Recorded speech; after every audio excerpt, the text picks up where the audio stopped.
Hey, it's Clay, and this will be a video chart on ticker symbol ACOR. We will take a look at the daily time frame. Done this analysis before in the past, but it's been a while. But as we head into the weekend here, want to get things updated as the chart is now approaching a very interesting level.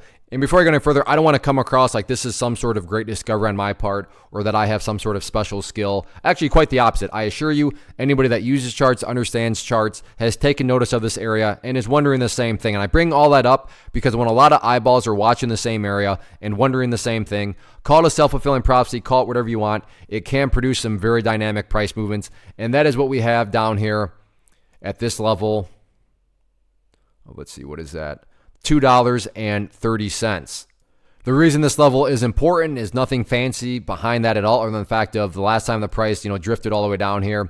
It did find some support here and then got a very respectable bounce from that area. Now, don't get me wrong, and I really wish I could say trading was this easy, but just because the price bounced last time does not mean that if the price comes down to 230, it's going to once again get a bounce back to the upside. Now, would that be shocking to see? No, that wouldn't be shocking, but nobody, myself included, can sit here and say that that's a guarantee because those just don't exist. Now, let's say that the price had never bounced off at 230 and I'm sitting here saying, hey, it's looking like the price could bounce off 230. You'd be totally justified at that point in time to say, what are you talking about? The price has never bounced off that level before. Why would you say that now? But in this situation, well, because it has, it's at least a logical thing. So guaranteed? No. Is it a rational thought to have? Yeah, absolutely.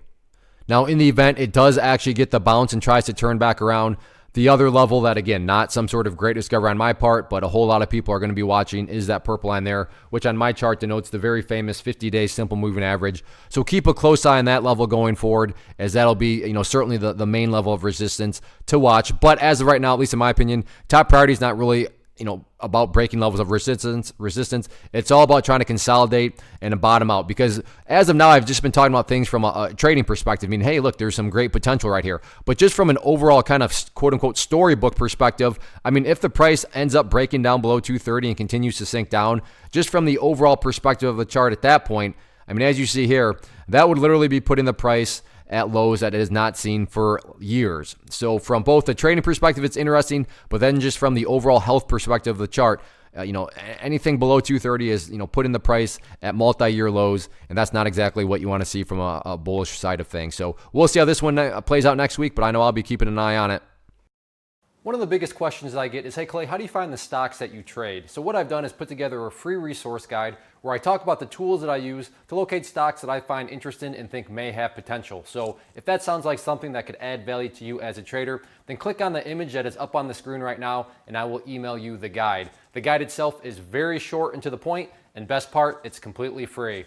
Thanks for watching the video. Let me know if you have any questions.